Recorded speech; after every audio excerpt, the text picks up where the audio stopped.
वर्णन कल चल रहा था और उसमें कुछ विषय शेष रह गया था। तो यहाँ चर्चा चल रही थी कि ये सब चीज़ें अनित्य हैं, अर्थात नित्य नहीं हैं। कभी भी इन वस्तुओं के बीच में रहने में कभी भी धोखे की स्थिति बन सकती है। तो ये कह रहे हैं, ये बताए थे आज्ञाकारी, कह रहे हैं आज्ञाकारी। तो नौकर जो आज्ञा में रहने वाले नौकर चाकर हैं, ऐसी नौकर चाकरों की भी ऐसी स्थिति बन जाती है जो घर पर रहते हैं, घर संभालते हैं, पर कभी बीमार भी हो जाते हैं, कभी मरण भी हो जाता है। या जो नौकर अभी तक सारा व्यापार घर का कार्य संभालता था, उसको बड़ी मेहनत से नौकरों को सिखाया और वह दूसरे के यहाँ चला गया तो संकलेश होने लगता है। होता संकलेश के नहीं? तो सारे पैसा व्यापार आदि लेना ले जाना और यहाँ तक भी परिवार के सदस्य को लेना और ले जाना। सेठ जी को समय नहीं है तो सेठानी को भेज के आना और लेके आना, ये भी नौकरों के काम आज व्यस्त लाइफ में ऐसे चलते हैं। तो ऐसे कह रहे नौकर चाकर भी हैं। कोई आपकी कोई भी वस्तु है, मैं चाह रहा है या कोई भी कार्यक्रम आ रहा है, तो इसलिए आचार्य कहते हैं इनमें इतनी आसक्ति नहीं रखो। जो पांचों इंद्रिय के भोग हैं उनमें आसक्ति रखने से संकलेश अधिक होता है, उनके आदि मत बनो। तो ये कह रहे इंद्रिय भोग ऐसी चंचलता के कारण ये अल्प समय में रहने वाले हैं। चाहे कोई भी चीज़ हो, कार हो और चाहे मोबाइल हो, मोबाइल के बगैर तो रहना महाराज बहुत कठिन है कठिन के नहीं? जिनको आदि हैं और जो आदि नहीं है उनको कोई कठिन नहीं ना। तो इस तरह से ये कह रहे हैं अनित्य भावना का यही चिंतन करना होगा कि ये जितने भी ये पदार्थ हैं ये अपने आश्रित नहीं है। तो अनित्य भावना ये है कि ये सीमित मात्रा पर समय पर नहीं मिला। कोई भी वस्तु है सीमित मात्रा में मिली, समय पर नहीं मिली, जैसी चाहिए वैसी नहीं मिली, तो क्या होता है? संकलेश होता है, उस पदार्थ के आश्रित हैं। तो इससे से आचार्य यही कहते हैं कि पुण्य समाप्त होता है तो सब समाप्त। पुण्य के हिसाब से, पुण्य के उदय से वस्तु मिलती है और पुण्य समाप्त होता है वह वस्तु समाप्त हो जाती, चली जाती, खराब हो जाती है। तो ये अनित्य भावना का चिंतन करने से जो प्रिय से प्रिय वस्तु है उसका वियोग हो जाने पर संकलेश नहीं होता है। ये पहले से अगर अनित्य भावना का अभ्यास अच्छा है तो होगा नहीं, क्योंकि उसका नित्यता स्वभाव नहीं, अनित्यता स्वभाव है। ये कोई चीज़ या हमारा पुण्य निकाचित पुण्य तो है नहीं। तीर्थंकर भगवान का निकाचित पुण्य होता है। निकाचित पुण्य कैसा कहलाता है? जिस प्रकार जो पुण्य या पाप किया है वह उसी रूप में भोगना पड़ता, उसको निकाचित बोलती। जैसे तीर्थंकर चाहें कि हमारा समूषण नहीं लगे, हम सोने के सिंहासन पर नहीं बैठे, देवदनी नहीं खरे, ये नहीं हो, ये संभव नहीं होगा ही, क्योंकि उनका निकाचित पुण्य है, वो भोगना ही पड़ेगा उन्हें। तो हर तरह का जो भी सुख है वो तीर्थंकर प्रकृति की उदय से मिलेगा। इसी तरह निकाचित पाप होता है। निकाचित पाप कैसा कहलाता है? जिस रूप में किया है उस रूप में उसको भोगना पड़ता है। उदाहरण के लिए सीता का वो शरीर की भी कोई गारंटी नहीं। आपके पुण्य से खूब अच्छी अच्छी वस्तुएं मिल गई, सब कुछ घर में रखा है मान लो, पर आप बीमार पड़ गए। अब अच्छे अच्छे व्यंजन घर में हैं पर डायबिटीज है, तो क्या करोगे? आप ले सकते क्या? नहीं ले सकते। तो मिलना अलग है और भोगना अलग है। मिल तो गए पुण्य की वजह से, लेकिन भोग नहीं सकती, क्योंकि अभी एक इंजेक्शन फिर अभी लगवाना पड़ेगा कि नहीं? किसका? इंसुलिन का लगाना पड़ता। तो ये है। और भी तरह तरह की, अब हार्ट की कोई दिक्कत है, ज़्यादा घी नहीं ले सकते, क्यों? अभी अटैक आ जाएगा। तो ये पुण्य के योग से मिल गए, पर भोगने के लिए पुण्य चाहिए। अगर पुण्य नहीं है, सब कुछ है, रखा रहेगा। तो ये सब चीज़ कह रहे हैं, ये शरीर है और सब कुछ मिल गया, पर शरीर साथ नहीं दे रहा, श्वास अनुकूल नहीं है, नहीं भोग सकती। और ये इंद्रिय भोग परिभोग, जल के बुलबुले के, जल में बुलबुला उठता है, कब तक रहता है? बच्चे वो कुछ करते हैं, वो उठाते हैं, वो ऐसे बस नष्ट हो जाते। ऐसे ये कह रहे हैं ये अनवस्थित स्वभाव वाले हैं और मोह बस इन्हें अज्ञानी प्राणी नित्यता का अनुभव करता है। क्या सोचता है आदमी? जो भी वस्तु मिली है वो तो हम तक, जब तक हम जीवन हमारा है, जब तक हमारी रहेगी, हर चीज़ हमारे साथ अंत समय तक रहेगी। पर आचार्य कहते पुण्य है तो रहेगी, पाप का उदय जिस दिन आ जाएगा कहाँ रहेगी, चली जाएगी। तो ये कह रहे नित्यता का अनुभव करता है, पर वस्तुता आत्मा के ज्ञानोपयोग और दर्शनोपयोग के सिवाय इस संसार में कोई भी पदार्थ नित्य नहीं है। के हैं दो ही चीजें, ज्ञानोपयोग, दर्शन उपयोग, ये आत्मा के साथ हमेशा रहने वाले हैं, बाकी चीजें कोई नित्य नहीं है। इसलिए अगर संक्लेश कम करना है तो उन वस्तुओं से लगाव कम करो, आसक्ति कम करो, जितने में आपका काम कल जाता उतना करो। और अब ऐसे ऐसे करते रहोगे तो फिर क्या होगा? अनित भावना क्या हो, कुछ नहीं करेगी। तो ये अनित भावना का स्वरूप है। तो इस प्रकार संसार में कोई पदार्थ ध्रुव नहीं है, इस प्रकार चिंतन करना अनित्य अनुप्रेक्षा है। इस प्रकार चिंतन करने से इस भव के शरीर आदि में आसक्ति का अभाव होने से भोग कर छोड़े हुए गंध और माला आदि के समान वियोग काल में संताप नहीं होता है। तो कह रहे हैं इनसे जब वियोग होता है इन पदार्थों का, तो कोई संकल्प और संताप होने की बात ही नहीं। कब होगा? सब कब नहीं होगा? जब स्वभाव समझ में आ गया।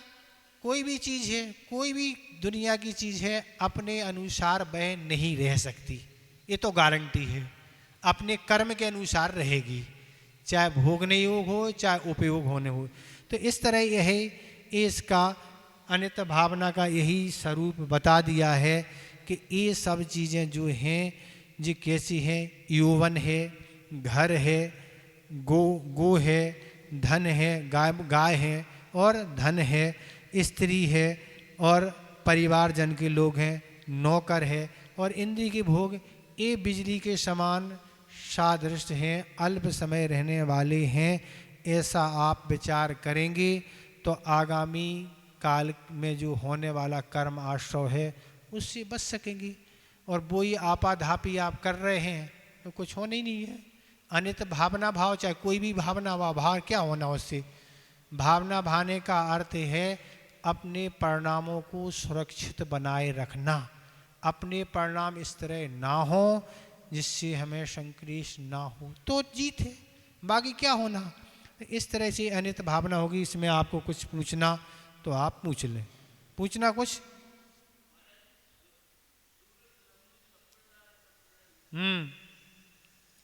तो ये कह रहे हैं इसमें सुर धन चपला चपलाई, मतलब ये पांचों इंद्रिय के जो भोग हैं वे इंद्र धनुष के एवं बिजली के चंचलता के सादृश्य अल्प समय रहने वाले हैं। जो इंद्र धनुष है, सुर का मतलब इंद्र सुर, जो पांचों इंद्रिय के भोग हैं वे कैसे हैं? इंद्र धनुष और बिजली। जो इंद्र धनुष की बादलों में रचना होती है वो आकार आपको लीला पीला लाल दिखता है और देखते देखते आपने देखा और नष्ट हो गया, 2-5 मिनट दिखा चला गया। इसी तरह बिजली की चंचलता, बिजली तड़कती है, तड़की चली गई, पता ही नहीं। तो इसी तरह ही उपमा रूप में दे रहे हैं कि जो इंद्र धनुष है और बिजली की चंचलता के जो पांचों इंद्रिय के भोग हैं वो इंद्र धनुष के समान और बिजली की चंचलता के समान हैं, वह स्थित रहने वाले नहीं हैं। इसलिए उनमें आसक्त नहीं हो, उनका कभी भी अभाव हो सकता है, ये उनका भाव है। आप उन आसक्ति में इतने ज़्यादा आसक्त हो गए कि उसके बगैर आप रह नहीं पा रहे हैं। और अगर वह वस्तु का पाप के उदय में अभाव या खराब हो गई, बस संक्लेश हो गए, कोई भी चीज़ ले लो, ये तो सभी चीज़ों का संबंध है जो भी अपने भोगने में और उपयोग में आने वाली चीज़ें हैं। उदाहरण के रूप में भोजन पदार्थ ले लो, आपको पसंद है, मान के चलो। एक कथानक, एक जगह का एक किस्सा है, मतलब किसका कैसा है वह तो नहीं, पर कोई बाहर जाने वाले व्यक्ति थे और वह अच्छा नाश्ता वगैरह बना के ले गए घर से, और जहाँ उनको जाना था उसमें अच्छी बर्फ़ी वगैरह सब कुछ बना के ले गई, और उनको करना था भोजन, और भोजन के लिए खोल के रख लिया और रोका और रखा, और कुत्ता आया, उसने उसमें मुख मार दिया।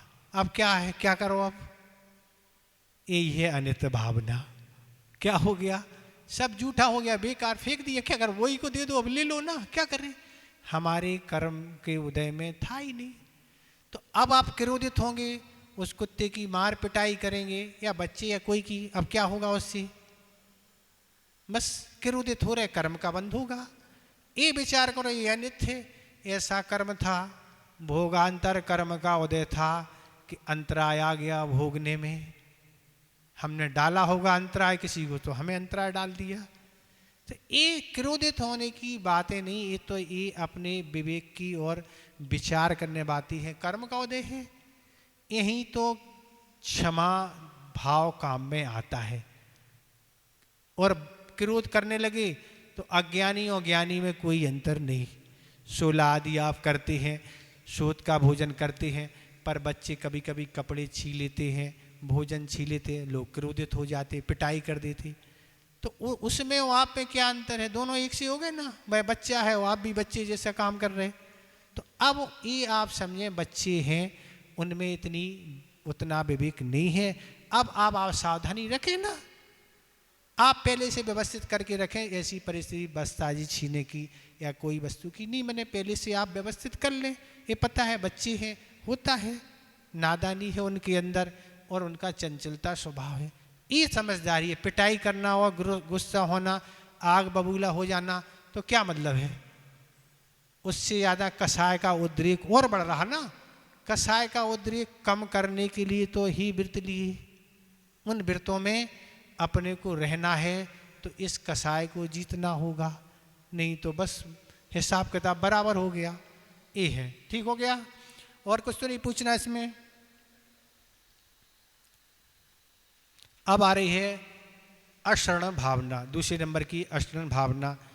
चौथे नंबर का दुआ, इसका उच्चारण करें। सुर असुर खगाधिप जीती, सुर असुर खगाधिप जीती,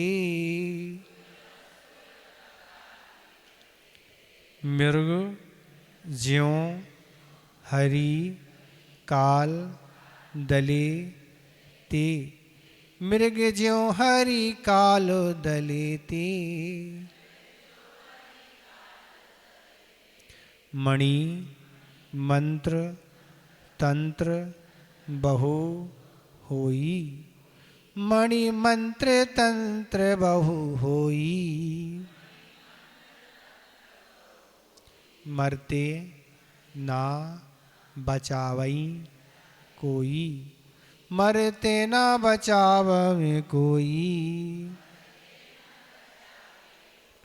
सुर असुर खगाधिप जीते, मृग ज्यों हरि कालो दलेते, मणि मंत्र तंत्र बहु होई, मरते ना बचावे कोई।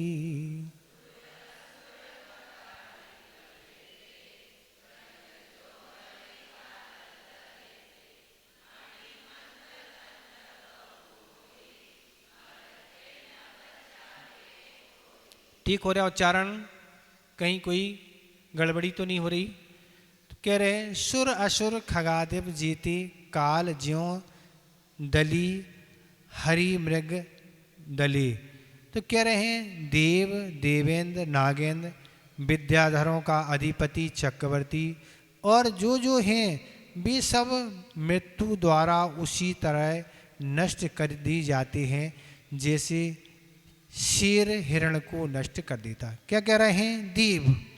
देव शक्तिशाली माने जाते हैं, और महाराज देवों को क्या कहते हैं? अमर। अमर क्या कहते हैं? अमर कहते हैं। वस्तुतः अमर तो कहा जाता है मनुष्यों तिरंचों की अपेक्षा, क्योंकि मनुष्य तिरंचों की अपेक्षा देवों की आयु अधिक होती है, तो इसलिए उनको अमर कहते हैं। पर क्या अमर होने से देवों का मरण नहीं होता क्या? ऐसा तो संभव ही, चारों गतियों के जीवों को मरण करना पड़ता। तो इसमें कह रहे हैं जो देव हैं उनको भी मरना पड़ता है, कितनी सारी शक्ति हो, कुछ भी हो, पर आयु पूर्ण होने पर उनको भी मरण करना पड़ता है। बात ये है कि मनुष्य तिरंचों का अकाल में मरण हो जाता है, पर देवों का जो भी आयु उनको मिली है पूरी आयु उनको भोगते हैं, वो उनका अकाल में कभी मरण नहीं होता। और देवेंद्र का जो देवों के मुखिया होते हैं, हर स्वर्ग में एक देवों का मुखिया होता है। जैसे ऐसा शायद आता है कि 16 स्वर्ग में 12 मुखिया हैं, पूरे 16 नहीं है, अलग अलग ऐसा बंटवारा है। तो वह जो प्रथम स्वर्ग है मान गए, उसमें एक प्रमुख व्यक्ति है, उसकी अनुसार ही सब काम होगा। जो वो आज्ञा देगा वो छोटे देवों को मानना पड़ेगा, जैसा वो कहेगा करना पड़ेगा। सभा जब लगेगी, स्वाध्याय होगा, वह प्रमुख होके बैठेगा, और जो भी देवगण हैं जो भी उससे फिर से पूछेंगे वो उसका उत्तर देगा। तो ये प्रमुख उस इंद्र कहते हैं, वह स्वर्ग का मुखिया माना जाता है। उसको भी समय पर मरना पड़ता है, जब भी आयु आएगी जाना पड़ेगा। एक समय भी नहीं बढ़ सकता, एक समय आप सोचो कि हम एक समय बिल्कुल आयु का जैसी पूर्णता होगी तुरंत रवाना होना पड़ेगा। कहाँ रवाना होना पड़ेगा? जहाँ का टिकट आपने कटवाया है वहाँ आपको जाना होगा। कहाँ का टिकट? तो आप समझें आपने कहाँ का टिकट। नागेंद्र, असुर कुमार और भी छोटे देव असुर कुमार, उनको भी मरण करना पड़ता है। और चक्रवर्ती जो अपार शक्तिशाली होते हैं, मनुष्य में प्रमुख माने जाते हैं, वो कहते हैं इतनी सब संपत्ति सब कुछ है, पर समय आने पर सारी भोग सामग्री को यहीं छोड़ के यहाँ से मरण करना पड़ता है। करना ही पड़ता है। दीक्षा ले ली और दीक्षा लेने के बाद मुनि व्रत अंगीकार करके ऐसे तप किए, मोक्ष चले गए, तो खत्म हो गया। आप जो स्वर्ग गए, नरक गए, उनके भोग सामग्री छूट गई। तो ये कह रहे हैं आयु पूर्ण होने पर सबको मरना पड़ता, आयु बढ़ा नहीं सकते। बस एक सिद्ध परमेष्टि हैं जिनका मरण नहीं होता, एक बार सीट निश्चित हो गई उस निश्चित पे रहती है। तो ये कह रहे हैं कि कोई भी हो, शेर जिस कह रहे हरि काल दलिते, तो क्या कह रहे हैं जैसे शेर हिरण को नष्ट कर देता है। क्या कह रहे हैं? कैसे कर देता है? जैसे शेर है और शेर ने हिरण को पकड़ लिया, बस समाप्त कर दिया। उसका भोजन क्या है? उसका भोजन वही है, बस शाकाहारी तो है नहीं, उसका काम यही है, जो भी मिला पकड़ा, दो किए, बस समाप्त, यही उसका काम है। पर हमने आपको बताया था मांसाहारी होते हुए भी सिंह 5वीं पृथ्वी से आगे नहीं जाता। देखो आप, मांसाहारी जिसको जीवन भर यही पाप के अलावा कुछ नहीं है, कौन सा धर्म ध्यान करता है, पर मनुष्य धर्म ध्यान करते हुए भी पुरुष कहाँ चला जाता?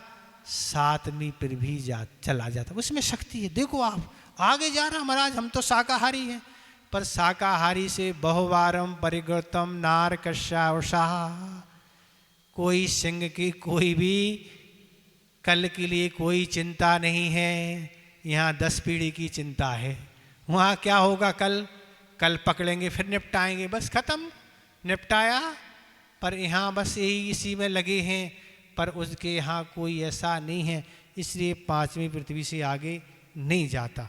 तो कह रहे हैं मणि मंत्र तंत्र बहु कोई, मरते ना बचावे कोई।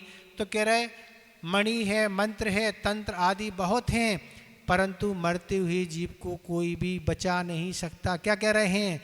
जब जीवन की आयु पूर्ण होने को है, चिंतामणि रत्न कुछ भी आपके हाथ में हो, वह चिंतामणि रत्न कुछ नहीं कर सकता। मरण करना ही होगा।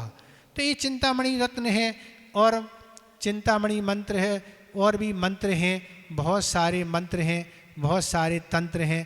तंत्र प्रयोग के साधन को तंत्र कहते हैं। ऐसे बहुत सारे टोटका होते हैं, नींबू मिर्ची और तरह तरह के टोटका करने वाले होते हैं, जो कहें हम इसके माध्यम से आपकी आयु को बढ़ा देंगे या आपका मरण नहीं होगा। तो ऐसा कोई भी अभी तक टोटका या कोई साधन या कोई मंत्र नहीं बना जिस मंत्र से आपका मरण रुक जाए। इसलिए मरण करना ही होगा।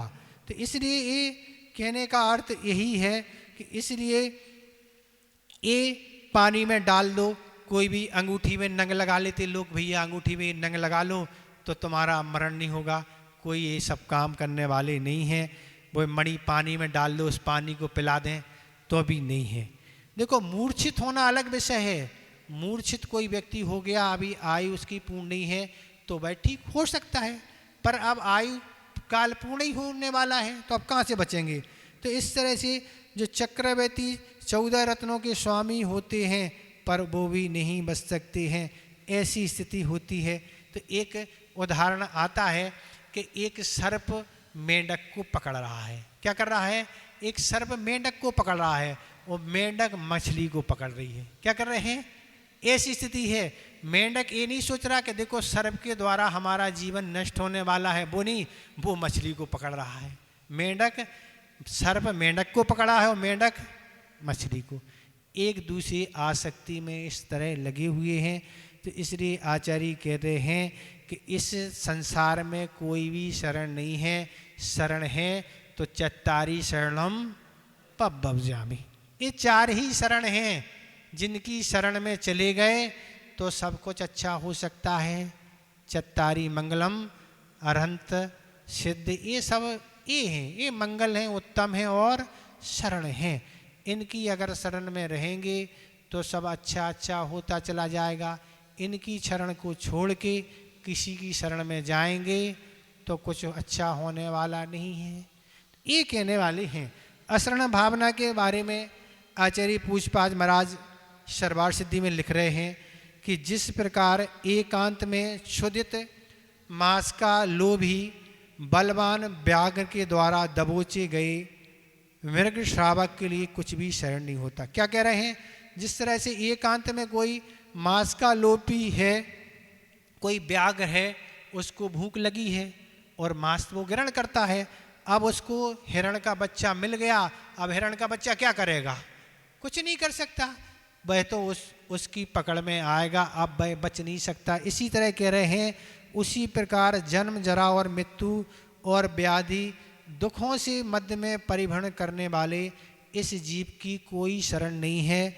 जन्म लेना, मरण करना, बुढ़ापा आना, व्याधि आना, इस दुखों से संसार में परिभ्रमण करने वाले जीव की कोई भी शरण नहीं है।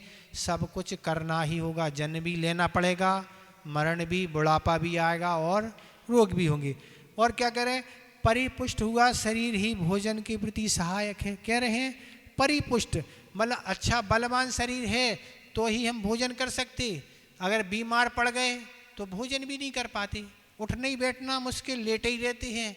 अब भोजन शक्ति ही नहीं है, भूख ही नहीं है, सामर्थ्य नहीं है। तो ये कह रहे हैं अगर शरीर स्वस्थ है तो भोजन के प्रति सहायक है। दुखों के प्राप्त होने पर नहीं। अगर दुख आते हैं, पीड़ा परेशानी है, सिर में दर्द हो रहा है, सिर फट रहा है, भोजन अभी हमें भोजन नहीं करना। क्यों? इतना सिर फट रहा है, ऐसी असाता कर्म, तो अब शरीर अस्वस्थ है, कुछ नहीं कर सकते। तो ये कह रहे कि यत्न से संचित किया धन भी भवांतर में साथ नहीं जाता। क्या कह रहे हैं?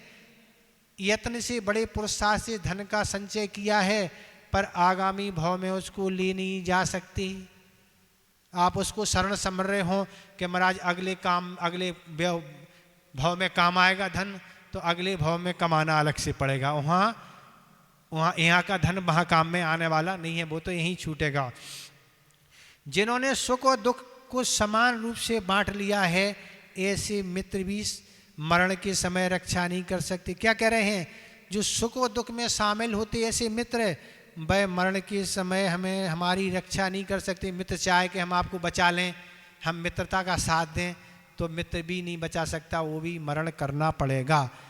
और कह रहे हैं मिलकर बंधुजन भी रोग से व्याप्त इस जीव की रक्षा करने में असमर्थ हैं। वो क्या कह रहे हैं, जब व्यक्ति रोगी बन जाता है तो बंधुजन हैं जो वह भी रक्षा में असमर्थ हैं, समर्थ नहीं होते हैं।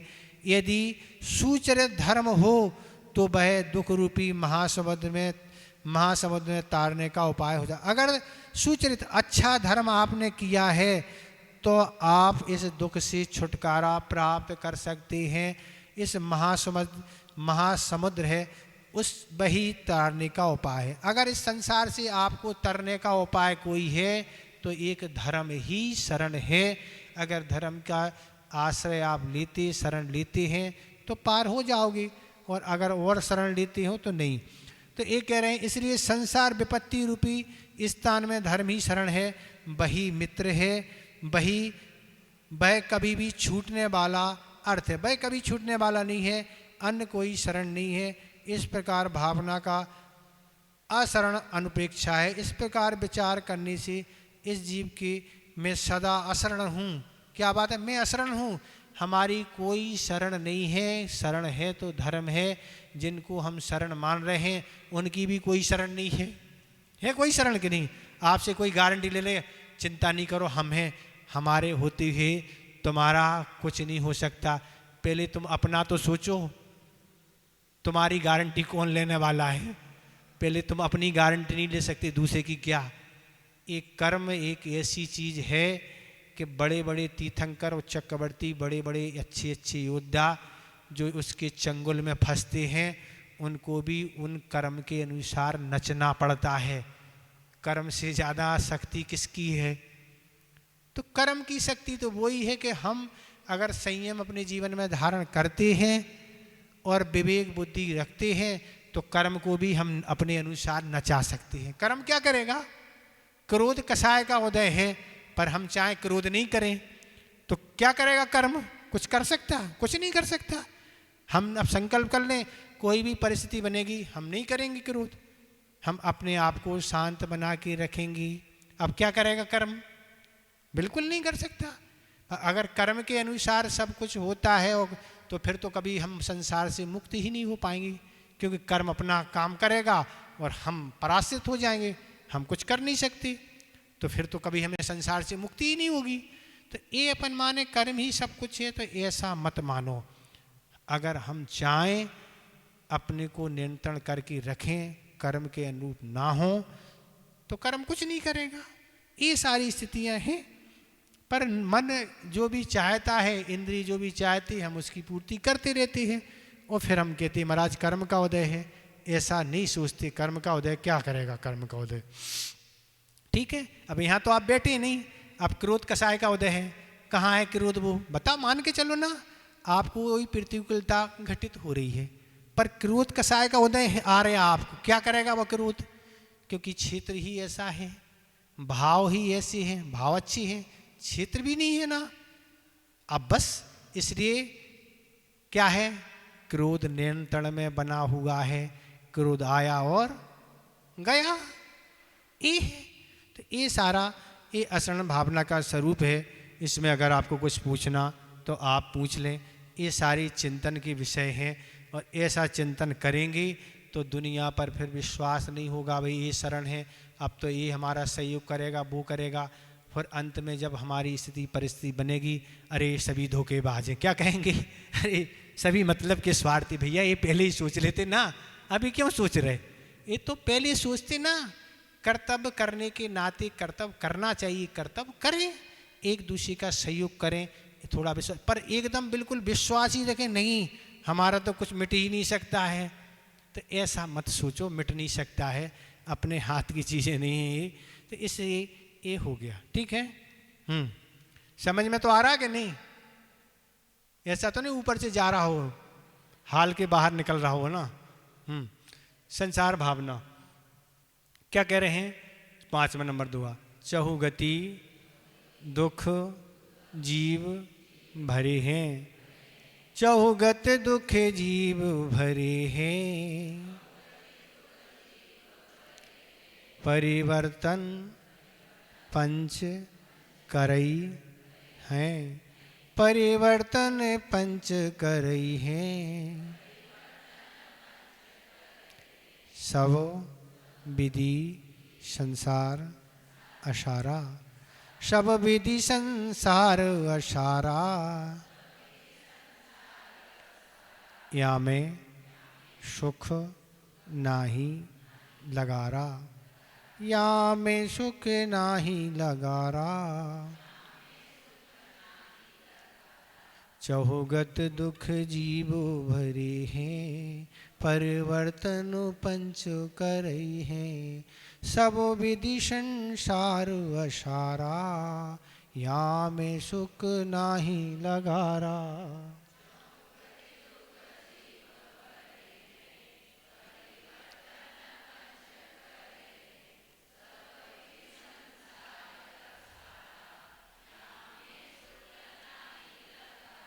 ठीक हो रहा उच्चारण। कह रहे जीव चहुगति दुख भरी है, पंच परिवर्तन करी है। ये जीव चारों गतियों की दुख भोगता है और द्रव्य छेद काल भव और भाव 5 परिवर्तन करता है। सब संसार सब विधि असारा, यह संसार सब प्रकार से सार रहित है। या में लगारा सुख नहीं, इस संसार में थोड़ा भी सुख नहीं है। तो कह रहे हैं इस संसार भावना की बात यहाँ आ रही है कि ये जीव चारों गतियों की दुख को भोग रहा है। क्या भोग रहा है? नरक के बारे में आप अच्छे सुन ही चुके हैं खूब अच्छे से कि नरकों में कितने दुख होते हैं। वो तिरिंचों के भी दुख सुन चुके, मनुष्यों की दुख सुन चुके, देवों की दुख सुन चुके। तो ये कह रहे हैं चारों गतियों में दुख खूब भोग रहा है, फिर भी खूब हंस रहा है। हंस रहा नहीं, कितना हंसता है। कब हंसता है? जब अनुकूलता रहती महाराज, वो प्रतिकूलता रहती है तब क्या होता है? रोता भी है और दूसरों को रुलाता भी है। रुलाता है कि नहीं? तो ये कह रहे जब तक अनुकूलता है तो कहता खूब अच्छे से हंसता है, पर प्रतिकूलता होने पर रोता है। ये कह रहे चारों गतियों के दिक एक गतियों के जीव खूब भोगता है, पर जो दुख के कारण हैं उन कारणों को नहीं छोड़ता। चारों गतियों के दुख भोग रहा, जान रहा, पर जिन कारणों से दुख होता उन कारणों को छोड़ ही नहीं रहा। अब दुख कैसे छूटेंगे? तो ये भोग रहा है द्रव्य छेद काल भाव। भाव ये सब 5 परिवर्तन करता है। द्रव्यों का परिवर्तन, क्षेत्रों का परिवर्तन, काल का परिवर्तन, भाव और भाव, ये परिवर्तन निरंतर करता जा रहा है। क्या हो गया? द्रव्य, उसी द्रव्य में बार बार जन्म करना, उसी क्षेत्र में काल में, ऐसे बहुत पंच परावर्तन होते हैं। ऐसे पंच परावर्तन जीव प्राय करके सभी जीवों को करना पड़ते, कर रहा है, और करते हुए फिर वही संसार में रह रहा है। संसार से दुखों से छूटने के लिए कोई उपाय नहीं कर रहा है। तो ये कह रहे हैं संसार सब विधि असारा, ये संसार सब विधियों से सार रहित है। इस संसार में कोई सार नहीं है। केले का होता है वृक्ष, उसको ऐसे ऐसे निकालते जाओ, उसमें कुछ सार ही नहीं निकलता, लकड़ी निकलती नहीं। तो ये कह रहे सब संसार असार है। इस संसार में थोड़ा भी सुख नहीं है। क्या है? थोड़ा भी सुख नहीं है महाराज। है तो सुख, सुख है, पर वह भी दुखों से मिश्रित है भी और नहीं भी है। द्रव्य, तो ये सुख का नाम संसार नहीं, दुख का नाम संसार है। तो इस तरह से दुख क्या है? दुख यही है जब कोई कलह की स्थिति बनती है, झगड़े की स्थिति बनती है, तो समझ में आता है कि सुख है कि दुख है। और इस तरह से व्यापार की भी परेशानी है और भी झंझटें हैं। ये क्या है? ये तत्संबंधी दुख हैं। तो अब संतान की भी परेशानी, संतान नहीं है तो दुख है और अनुकूल नहीं है तो दुख है, तो है दुख है। तो इस तरह से संसार में सुख लगता है पर वह सुख नहीं। सुख में जब अंतराय आता है तब वस्तुतः समझ में आता है कि ये सही लिखा कि दुख है। अगर सुख होता तो बड़े बड़े तीर्थंकर चक्रवर्ती राजा महाराज जिन्हें पूर्व भाव से सब कुछ सुख की सामग्री मिली थी, विचार करो चक्रवर्ती का सुख, 9 निधियां 14 रत्न, सारे सुख हैं, कोई कमाने की दिक्कत नहीं, कोई भोजन नहीं बनाना, कोई किसी तरह की कोई समस्याएं नहीं। ऐसे वह पुण्य को लेके आते हैं, पर वस्तु स्थिति समझ के वो भी समझते हैं इसमें भी सुख नहीं है, तो वह जो विवेकी हो जाते हैं वह दीक्षित हो जाते हैं। विचार करो, हमने सोचा एक दिन, जब एक दिन 10 लक्षण पर्व की बात है, कि हमने सोचा, शायद आचार्य ने कहा कि देखो तो कि जो चक्रवर्ती होते हैं उनके 3 से 65 रसोइया होते हैं। कितने होते हैं? 3 से 65।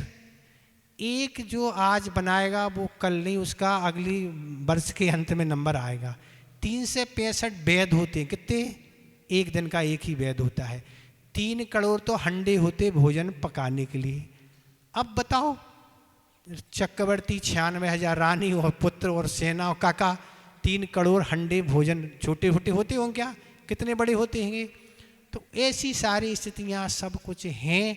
अब दीक्षा ले लेते, बताते जो लड्डू चक्रवर्ती खाता इतना गरिष्ठ होता है, अगर प्रजा को आधा दे दिया जाए तो दस्त लग जाए, इतना भारी होता है, इतना गरिष्ठ। और चक्रवर्ती भोजन तो करता है, आहार तो करता, पर निहार नहीं होता उनके यहाँ, मलमूत्र नहीं होता, ऐसी पाचन शक्ति होती है। पर अब दीक्षा हो जाती है, और दीक्षा होने के बाद क्या है, अब दीक्षा होने के बाद जाना है घर घर भोजन करने, पड़घान के लिए जाएंगे। अब ऐसे लड्डू क्या मिलने वाले हैं क्या? ऐसा भोजन कोई देगा क्या? तो अब कैसी समता सहन करना पड़ती है, जो भी भोजन देगा जिस प्रकार से देगा तो करना पड़ेगा, करो। तो ये सब स्थिति समझते हुए समता रखते हैं। अब ये नहीं महाराज, क्या आपको लगता है आप भोजन अच्छे से यहाँ करते हैं, पर आप रिश्तेदारी में गए वहाँ मिलेगा कि नहीं मिलेगा, क्या करोगे आप? मांग सकनी नहीं, लोग कहें कैसी है, इन्हें क्या मिलता नहीं। तो ऐसी स्थिति होती है। ये दोहा कल पूरा करेंगे क्योंकि अभी समय नहीं है। आप संस्मरण आप देखें,